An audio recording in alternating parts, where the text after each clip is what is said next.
BBA, BCA, BCom computer కోర్సులో 100% placement లభించే ఏకైక డిగ్రీ కాలేజ్ కూకట్పల్లిలోని I3 డిగ్రీ కాలేజ్ 83672152. నమస్కారం, సుమన్ టీవీకి స్వాగతం. నేను మానస. ఈ రోజు మనతో పాటు ఉన్నారు జ్యోతిష్య రత్న, జ్యోతిష్య చక్ర వైభవ నిపుణ డాక్టర్ రాళ్లపల్లి రవికుమార్ గారు. వారితో మాట్లాడదాం. జూన్ నెల మాసానికి సంబంధించిన మాస ఫలితాల గురించి తెలుసుకుందాం. గురుగారు నమస్కారం అండి. నమస్కారం. గురుగారు, ముందుగా ఈ జూన్ మాసంలో ద్వాదశ రాశులకి సంబంధించి, అంటే నవగ్రహాలు ద్వాదశ రాశుల్లో ఏ ఏ స్థానాల్లో ఉన్నాయో ముందుగా వివరించండి. తప్పకుండా. శరదిందు సమాకారే పరబ్రహ్మ స్వరూపిణి వాసరాపీఠ నిలయే సరస్వతి నమస్తుతే. సుమన్ టీవీ ప్రేక్షకులకి నమస్కారం. ఈ మాసం అంటే జూన్ నెల. జూన్ నెలలో నవగ్రహాలు ఎక్కడ ఉన్నాయో తెలుసుకున్నాం. ఎందుకంటే ప్రతిసారి మనం మాస ఫలితాలు చెప్పుకున్నప్పుడు ముందుగా ఏ గ్రహం ఏ రాశిలో ఉన్నాయో తెలుసుకుంటే గ్రహ సంచారం గురించి ఫస్ట్ తప్పకుండా తెలుసుకోవాలండి. ముందుగా వచ్చేసి సూర్యుడు అంటే రవి. అంటే ప్రతి నెల కూడా 15వ తారీఖు నుంచి ఒక రాశి నుంచి ఇంకో రాశిలోకి మారుతారు. సో మనకి జూన్ 15 నుంచి వేసుకుంటే కనుక జూన్ 14 తారీఖు దాకా వృషభ రాశిలో ఉంటారు. జూన్ 15 నుంచి మిథున రాశిలోకి వస్తారు. సో జూన్ 15 నుంచి చూపించగా జూలై 14 దాకా రవి మనకి మిథున రాశిలోనే ఉంటారు. అలాగే బుధుడు వచ్చేసి మనకి మిథున రాశిలో స్వస్థానంలో ఉంటారు. అలాగే మనకి శని వచ్చేసి ప్రస్తుతం మీన రాశిలోకి ప్రవేశించారు. అలాగే గురువు కూడా మనకి మిథున రాశిలోకి ప్రవేశించారు. మిథున రాశిలో ఉంటారు ఈ సంవత్సర కాలం అంతా. శని కూడా సంవత్సర కాలం అంతా మీన రాశిలో ఉంటారు. అలాగే రాహు వచ్చేసి మనకి కుంభరాశిలో ఉంటారు. అలాగే మనకి కేతు వచ్చేసి మనకి సింహరాశిలో ఉంటారు. అలాగే కేతుతో పాటు కుజుడు కూడా అక్కడే సింహరాశిలో ఉంటారు. ఇది కాకుండా ముఖ్యంగా శుక్రుడు వచ్చేసి మనకి మేషరాశిలో ఉంటారు. ఈ కాంబినేషన్ అంతా మనకి ఈ నెలల్లో ఇలా ఉంటుంది. ఇప్పుడు ముఖ్యంగా అంటే 5/6/2025 నుంచి కుజుడు నీచత్వం వెళ్ళిపోయి మనకి సింహరాశిలోకి ప్రవేశిస్తున్నాడు. ఇన్నాళ్ళు మనకి ఈ యుద్ధ వాతావరణం తీసుకోండి, ఎర్త్క్వేక్స్ లాంటివి తీసుకోండి, అలాగే ఫైర్ యాక్సిడెంట్స్ తీసుకోండి, అలాగే ఇల్లు కూలిపోవడాలు కానివ్వండి, ఈ మిలిటెంట్ అటాక్స్ కానివ్వండి, ఇవన్నీ కూడా ఈ నక్సలైట్స్ కానివ్వండి, ఇవన్నీ సమస్యలు కూడా ఒక కొలిక్కి వచ్చినట్టమాట. 5/6/2025 నుంచి కుజుడు నీచత్వం వెళ్ళిపోతున్నాడు. ఎందుకంటే ఇది లాస్ట్ ఇయర్ అక్టోబర్ నుంచి ఉంది మనకి కుజుడు నీచత్వం అనేది. సరే వక్రగతి అని మామూలుగానే వచ్చింది, మళ్ళీ ఏప్రిల్ నుంచి మళ్ళీ విజృంభించింది.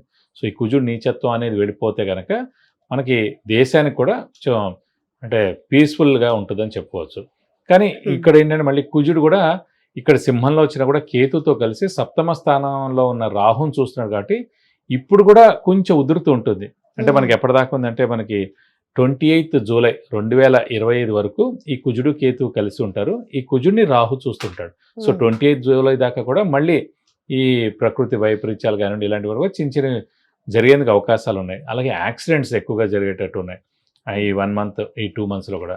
అలాగే ట్రైన్ యాక్సిడెంట్స్ అవనివ్వండి, అయితే బస్ యాక్సిడెంట్స్ అవనివ్వండి, ఫైర్ అంటుకోవడం కానివ్వండి, షార్ట్ సర్క్యూట్ కానివ్వండి, ఇల్లు కాలిపోవడం కానివ్వండి, అలాగే చిన్న చిన్న యుద్ధ వాతావరణం కాదు కానీ ఇలా అనవసరమైన చిన్న చిన్నవన్నీ కూడా జరిగేందుకు అవకాశాలు ఉన్నాయన్నమాట. సో కొంచెం జాగ్రత్త వహిస్తే సరిపోద్దని చెప్పుకోవచ్చు. అలాగే మనం ఇప్పుడు ఎక్కువగా మన రాశి ఫలాల్లో వివాహం గురించి వాటి గురించి చెప్పుకుంటాం. ఎందుకంటే వివాహం మెయిన్గా ఏంటంటే ఈ మూఢమేవి ఉన్నప్పుడు చేయకూడదు. అంటే ఏదైనా ఎన్ని శుభకార్యం అంటే ఈ ఇంటి గృహప్రవేశం కానివ్వండి, శంకుస్థాపన కానివ్వండి, అలాగే వివాహం కానివ్వండి, అలాగే ఎంగేజ్మెంట్ కానివ్వండి, ఏదైనా ఎన్ని మేజర్ శుభకార్యాలు ఏవైనా సరే మూఢంలో చేయకూడదు. ఎందుకు మనం అలర్ట్ చేస్తున్నాం అంటే అండి, మూఢం మనకు ఇంచుమించుగా 3 నెలల పాటు ఉందండి. ఫస్ట్ వచ్చేసి ఇప్పుడు 10th జూన్ నుంచి 8th జూలై దాకా మూఢం ఉంది. సో ఈ టైంలో మనం ఏమి అంటే కనీసం పెళ్లి చూపులు కూడా చూడడానికి వీలేదు అనమాట. సో అందుగురించి ఇది మనం వేస్ట్ చేయకూడదు టైం. ఈ ఏడాది గురుబలం బాగా ఉన్న వాళ్ళందరూ కూడా త్వరగా మనం ఫిక్స్ చేసుకుంటే మంచిది. అలాగే మళ్ళీ నవంబర్ 30 నుంచి 13th ఫిబ్రవరి 2026 దాకా అంటే అదొక 75 రోజులు. ఈ 10th జూన్ నుంచి 8th జూలై దాకా తీసుకుంటే 30 రోజులు. చూసి ఓవరాల్గా మనకి 100 రోజులు 105 రోజుల దాకా మూఢమే ఉంటుంది ఈ సంవత్సరం అంతా. కాబట్టి గురుబలం బాగా ఉన్న వాళ్ళ మటుకు గట్టి ప్రయత్నం, మానవ ప్రయత్నం, స్పీడ్గా స్మార్ట్ వర్క్ చేసి ఏదైనా చేసి ఫాస్ట్గా పెళ్లి కుదుర్చుకోవడం అనేది చేసుకుంటే చాలా మంచిది. గురుగారు, తులారాశి వాళ్ళకి జూన్ మాసం ఏ విధంగా అనుకూలించబోతోంది? ఏ విషయాల్లో వీళ్ళకి ఎక్కువ అనుకూలత ఉంది, అలాగే ఏ విషయాల్లో జాగ్రత్తగా ఉండాలో తెలియచేయండి. తులారాశి అనగానే మనకి చిత్త 3-4 పాదాలు, స్వాతి 1-2-3-4 పాదాలు, విశాఖ 1-2-3 పాదాలు, ఈ నక్షత్రాల సమూహం అంతా మనకి తులారాశిలోకి వస్తుంది. ఈ రాశి వారికి అత్యద్భుతంగా చెప్పుకోవచ్చు. ఎందుకంటే మనం ముందుగా ఉగాదిలో చెప్పుకున్నా కూడా ఫస్ట్ రాశి వచ్చి వృషభ రాశి, సెకండ్ రాశి వచ్చేసి తులారాశి. ఈ 2 రాశులు మటుకు అత్యద్భుతంగా ఉన్నాయి. ఎందుకంటే ఈ 2 రాశులకే గురువు, శని, రాహు, కేతు 4 మేజర్ గ్రహాలు అత్యద్భుతంగా సంవత్సర కాలం అంతా కూడా ఉన్నాయి కాబట్టి. అలాగే దీన్ని తీసుకుంటే భాగ్యస్థానంలో గురువు ఉండడం, అలాగే శని మనకి 6వ స్థానంలో ఉండడం, అలాగే పంచమ స్థానంలో రాహు ఉండడం, లాభస్థానంలో కేతు ఉండడం. సో 4 గ్రహాలు పరిపూర్ణంగా ఉన్నాయి కాబట్టి శ్రమ, కాలం, ధనం వ్యర్థం కాకుండా ఉండడం, అవసరానికి డబ్బులు సమకూరడం, రావాల్సిన బాకీలు వసూలవడం, షూరిటీ స్పెక్యులేషన్స్ కలిసి వస్తాయి, మధ్యవర్తితో వహించవచ్చును, అప్పుల వాళ్ళ బెడత తప్పుతుంది, కొత్త అప్పులు చేయక్కర్లేదు, ఉన్న బాకీలు ఏమైనా అవన్నీ కూడా తీరుస్తారు ఖచ్చితంగా.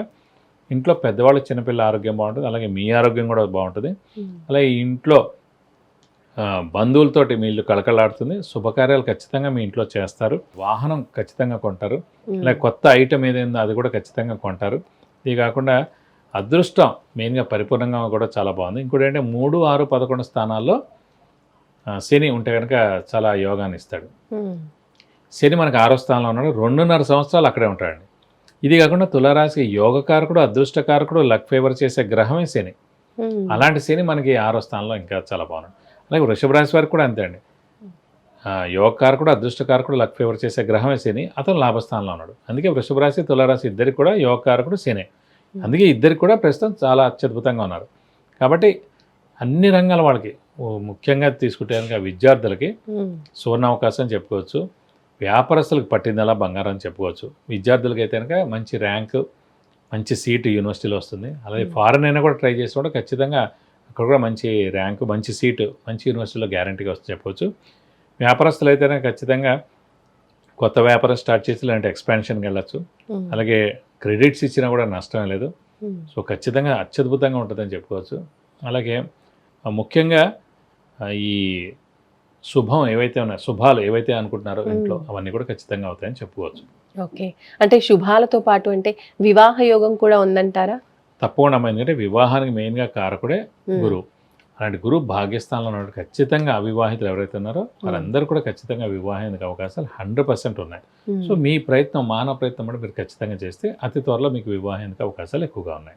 ఓకే, గృహయోగం కూడా ఉందంటారా గురుగారు? గృహయోగం కూడా సాధారణంగా 12 సంవత్సరాల్లో 2 సంవత్సరాలు మనకి గృహయోగం ఉంటుందండి. సో ప్రస్తుతం తులారాశి వారికి భాగ్యస్థానంలో గురువు ప్రవేశించాడు కాబట్టి, ఎవరికైతే భాగ్యస్థానంలో గురువు ప్రవేశిస్తాడో సంవత్సర కాలం పాటు అక్కడ ఉంటారు కాబట్టి ఖచ్చితంగా వారికి గృహయోగం ఉంటుంది. స్థలం కానీ, ఇల్లు కానీ, పొలం కానీ కొనడం, స్థలం లేని వాళ్ళు స్థలం కొనడం, స్థలం ఉన్న వాళ్ళు ఇల్లు కొనడం, ఇల్లు కట్టడం, 2 ఉన్న వాళ్ళు పొలం కొనడం, ఇవన్నీ కూడా జరిగేందుకు అవకాశాలు ఉన్నాయి. కాబట్టి ఖచ్చితంగా ఈ సంవత్సరం మీరు ఇల్లు కొంటారు. తులారాశి వాళ్ళు గురుగారు ఇంకా ఈ నెలలో చక్కగా అనుకూలించడం కోసం ఏ పరిహారాల్ని పాటించాలి? పంచమ స్థానంలో రాహున్నాడు కాబట్టి అది కొంచెం మిశ్రమంగా ఉంది కాబట్టి అమ్మవారిని ఎక్కువగా ఆరాధిస్తే చాలా మంచిది. ప్రతిరోజు అమ్మవారి అష్టోత్తరం చదువుకుంటే చాలా మంచిది. వీలైతే ప్రతి శుక్రవారం అమ్మవారి టెంపుల్కి వెళ్ళి 40 ప్రదక్షిణాలు చేయడం, అలాగే అమ్మవారికి అభిషేకం కానీ, అర్చన కానీ ఏదైనా మన పేరు, నక్షత్ర, గోత్రనామాలతోటి చేయించుకుంటే కూడా మీకు అన్ని విధాలా మంచి చేకూరుతుంది. రైట్ గురుగారు, ధన్యవాదాలు. నమస్కారం. చూసారు కదండి, ఇది తులారాశి వాళ్ళకి సంబంధించి జూన్ మాసానికి సంబంధించినటువంటి మాస ఫలితాలు. చక్కగా అన్ని విషయాల్లో అనుకూలతలు ఉన్నాయి. అలాగే చిన్న చిన్న పరిహారాలు గురుగారు తెలియజేశారు. అవి కూడా పాటిస్తే చక్కని ఫలితాలు పొందే అవకాశం ఉంటుందని గురుగారు తెలియజేస్తున్నారు. విద్య, ఉద్యోగం, వ్యాపారం, వివాహం, సంతాన యోగం, వ్యాపారం, గృహయోగం, వాహన యోగం, ఇలాంటి ఏ విషయానికి సంబంధించి అయినా సరే మీ జాతకానికి సంబంధించిన విషయాలు